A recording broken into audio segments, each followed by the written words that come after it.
Hello, hello. Welcome in to Ashley Young Music Studio, where today we are going to be talking about steps to musical expression. I want to break down the 3 H's for you, which if you've never heard of, this is going to be really new and probably a little bit mind-blowing to you.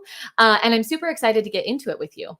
It's been a while since I've gone live here on YouTube. I've been doing live streams over in my Facebook community, and I've been doing live streams over on Instagram. I just did a live stream the other day, but it's been a minute here. So let me know in the chat if you can hear me, because something funky just happened to my audio. So if you wouldn't mind just letting me know if you can hear me, that would be really awesome. I think, yeah, whoever's on here, please type in the chat like I can hear you, or you're just babbling on the screen. David, hello, welcome in. I'm going to take the hello. Awesome. Thank you so much, David, that you can hear me. Cool. So I wanted to jump on here because 1, it's been a minute, and 2, I have something I want to share with you that I'll share with you in a little while. And 3, I just wanted to talk to you. There's been a lot of new subscribers lately. There's been a lot of new people joining the free Facebook community. And part of the reason that I get on here and that I make these videos is really connecting with each of you one-on-one and getting to know you and getting to know what you need and what your questions are and how I can help you. And so I was going live a lot last summer on the YouTube channel, and I was kind of missing that. So let me know. I always want to know. Like, comment on videos, comment on this live stream, and let me know who you are. Say hello, where you're from, where you are in your piano journey, what would be the most helpful for you. I always want to know those things. There's a lot of mistakes and common misconceptions about piano practice and about what it really takes to play musically. And I know that often a lot of you are drawn to music because you hear something that you connect with, right? That's generally how we all get started, is we're really inspired by something that we hear. And we hear something and it brings out some kind of emotion in us, or it creates some sort of internal experience. And we set out to learn that piece or to learn how to play to be able to do that on our own and recreate those experiences or express those emotions through our own playing. And it's hard. The journey to get, from point A of wherever you are now to the point that you can actually play with that level of like freedom and fluidity and musicality can get really complicated. And part of it is because just, there's a lot of emphasis placed on what people are learning, and there's not as much emphasis placed on how people are learning. And that's what I like to really focus on. If you've been here for a minute, I see that some more people are joining us. Say hello in the chat. Welcome in. If you've been here for a minute, then you know that that's what my videos focus on, right? I try to focus on how you can practice so that you can work smarter, not harder, so that you can get those bigger results with simpler methods. But a lot of people get stuck on what am I practicing? What am I spending my time doing, as opposed to how am I doing it? So when you think about how and you start to ask yourself how you're practicing, it opens up a world of possibilities, because all of a sudden you get to work on things like your mindset and your practice routine and the practice methods that you're using. And that's a big one. Like, what kind of methods and how are you going about drilling different sections of music to really get yourself those big results? How are you working towards consistent accuracy in your piano playing? Right? Because consistent accuracy, or doing something hopefully correctly over and over repeatedly, is what really creates that habit in our brain. It's what gets things into our muscle memory. And so if we're not playing things consistently accurate, what we're really doing is sending a lot of mixed signals to our brain of like, do it this way. No, do it this way. No, do it this way. And it's harder to learn. It's just a lot harder to learn and to get the piece to sound good. So I like to think of piano playing as having 3 components to it, if we look at it from like a philosophical standpoint. And I see that a couple more people are joining. So go ahead and say hello in the chat. I would love to know who's here. Let me know where you're from, and just say hello so I can know who's here. So 3 components, and I call it the head work, the handwork, and the heart work. And all of these 3 H's, as I refer to them, they have different elements that you have to address in order to get to the point that you can really do that high level, like express yourself through music, right? You have to address all 3 areas. And a lot of people get stuck just on the hands. They get stuck of like, how do I get each finger to move independently? Or how do I coordinate my hands? Or how do I play faster? And those are good questions, but those aren't questions that will ultimately lead you to more expression or more musicality in your playing. We have to include all 3 of those things. Hello, welcome in, Raja. Great to hear from you. So when we address the head work, that is things like mindset. right? How do we stay motivated? How do we keep ourselves in a growth mindset, which is like being open to learning, versus a fixed mindset, which is going to make the whole process like really negative and not very fun. Mindset also includes, hey, Derek, welcome in. Hey, Nick, welcome in. Yay. I'm so happy to see you all. Um, the head work also includes things like pre-planning our practice routine, right? Like just spending a couple minutes each day thinking about what we're going to do before we do it so that we can maximize the effectiveness and the efficiency of what we're doing at the piano. So that's the head work. The head work, I would say it also includes like some mindset stuff around like performance anxiety and how to really show up and get rid of the nerves so that you can record that video to send to your mom, or so that you can even just play through a piece by yourself from beginning to end without like stopping and getting frustrated or being hard on yourself, right? So that's all the head work. Then we have, hey, David A, welcome in. Oh, I'm so sorry to hear about about your injured finger. That's never fun. That's always such a huge bummer. I hope that it heals well. Glad you're on the road to recovery. So then we have the handwork, which is the most common thing that people are aware of, right? You got to move your fingers to play the piano. But the handwork, actually, it's a little bit of a misleading term. It actually involves the whole body, because when you play the piano, it's not just about your fingers. It's not just about how to move your fingers faster or how to coordinate your hands.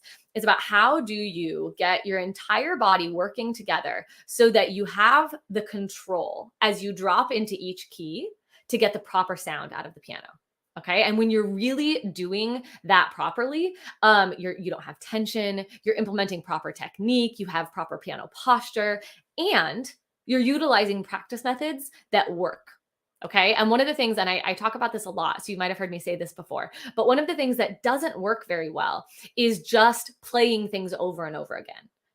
It's fun and it does work to an extent. But if you're playing things over and over again and you're making a lot of mistakes, you're kind of wasting your time. Right. And so there's like a lot of layers and a lot of nuance in there, but there's also just so many other practice methods that you can use, like layering or the post-it method or practicing in rhythms or flash practice. And those practice methods are going to give you way more bang for your buck. They increase the quality of your practice in a huge way so that you know none of your practice time is wasted. And you're also going to get those bigger results.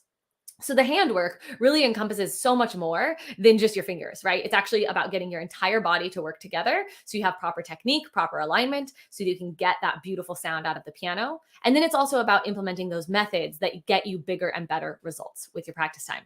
Now, the heart work is my favorite. The heart work is where we really get to practice connecting to ourselves and connecting deeply to the music. And there's actually a lot of exploration that happens here and a lot of work that can be done. And people are often surprised when I tell them that like there's actual strategies that you can use to make your piece sound more musical. There's actual practice methods that you can use that will help you get way better at dynamics. There's, shifts that you can make in the way that you're approaching playing through a piece that will help you put that emotion at the forefront. And so these three parts, the head work, the handwork, and the heart work, that's what is required when you want to truly get to that point where you can sit down and play and you feel like you can really freely express yourself through the music. Okay. Now it sounds complicated, right? Because I just gave you like a lot of things, but it's not that complicated when you know how to address each of those areas. And that's a lot of what we do inside Casual to Confident. There's like the confidence roadmap where we go through and I take you through how to do all of that. But the other thing that I wanted to share with you today is that next week, starting on Monday, I'm going to be running a free 4-day event. It's a giant workshop and it's called Piano Practice Lab.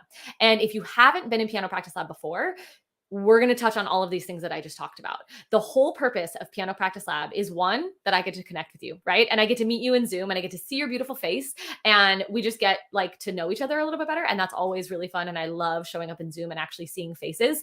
I love seeing you in the chat here, but it's like I can see the number of people that are watching live. I want to see your faces. So we get to do that in Zoom. We get to be in Zoom together. And then throughout those 4 days, there's a different purpose each day. But the whole purpose of the 4 days together is to help you design a practice routine where you implement some revolutionary practice methods, some new methods that you aren't aware of now that help get you those much bigger results so that you can accelerate your trajectory towards that confident musical expression. Okay. And so we break down like how to plan out your practice routine. What are the things that make an effective routine? And what are the things things that are really just wasting your time? What are the most common mistakes that adults are making when it comes to like practicing and practice routines and how to fix them?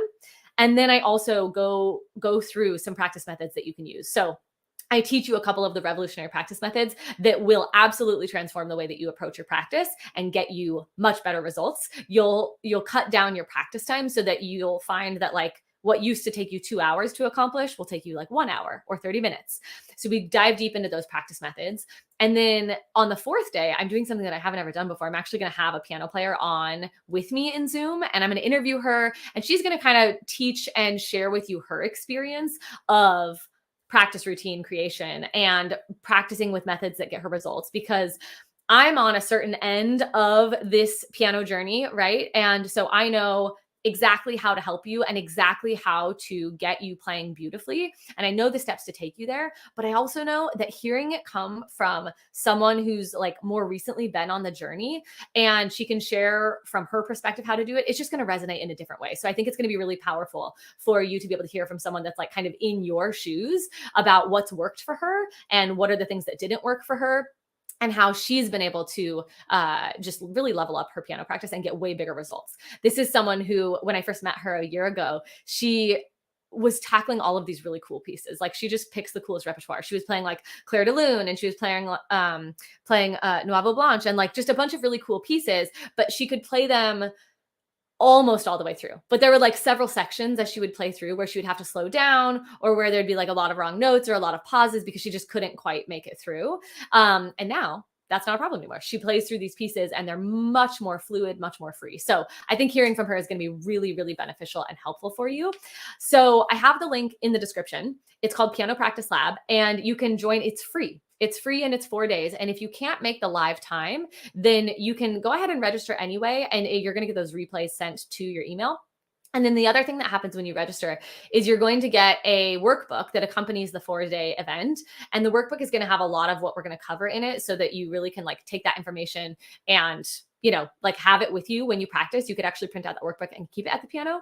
And then at the end of the 4 days, after attending all 4 days, you get 2 free practice journals. And these are, it's so silly. Like it's such a simple thing, but I get so excited about them because one of them I created, and it's like pretty and it's meant to be printed out, and it's very like visually appealing because that's kind of my vibe. If I'm going to use something, I want it to be like pretty and I want to be motivated to use it because it like makes me smile. But then there's another one that actually a member of Casual the Confident Piano Player created, and it's just a Google spreadsheet and it's much more analytical, right? It's like a standard tracker where you can really just like write down what you're doing and track how long you're doing it. And so you get access to both of those practice routine planners, and that way you can use both if you want, or you can pick the one that suits you as the type of learner that you are. So it's going to be really awesome. There's already enough people registered that like I'm slightly concerned we're going to run out of seats in Zoom. So register now so that you make sure to get a spot. And then I would definitely suggest you'll be getting reminder emails, and you'll get a reminder email like 15 minutes before we start. And I would actually recommend like signing into Zoom then, so you're in the waiting room and you kind of have your seat reserved in the queue, just in case we fill up. But it's going to be really awesome. We're going to dive a lot deeper into the head work, the hand work, the heart work. We're going to talk about the confidence milestones that you need to hit as you're learning a piece, you know, in the order of the confidence roadmap. And I'll really show you how to get that practice routine leveled up and teach you those practice methods that are going to amplify the results that you get during your practice time. So I can't wait to see you there. Piano Practice Lab. The link is in the description. Join now before the seat runs out, and feel free to share it along with your friends too. Like this is something that I want everybody to have access to because it's just so much free information. It's such good information, and people have such great results when they come to this event. So let's get as many piano players in there as we can. You are all amazing. Thanks so much for showing up. I really enjoyed spending this time with you. Let's fire up the chat and say goodbye. I hope you got some takeaways from being here and spending this 15 minutes with me. And I will see you all on Monday inside Piano Practice Lab. David. Oh yeah. Ask questions too. I'll answer some questions really quick. Yeah, the time is going to be each day. It's 9 a.m. Pacific time. And so if you can't make that time, like if you can't show up to the live Zoom classes, still register and you're going to get replays automatically sent to you. So even if you can't make the live time, you can still get access to the replays and watch them in your own time zone if you register and you sign up. Okay. Nick, have a great day. Everybody have a great day. I hope to see you on Monday. Happy practicing, everybody. Bye.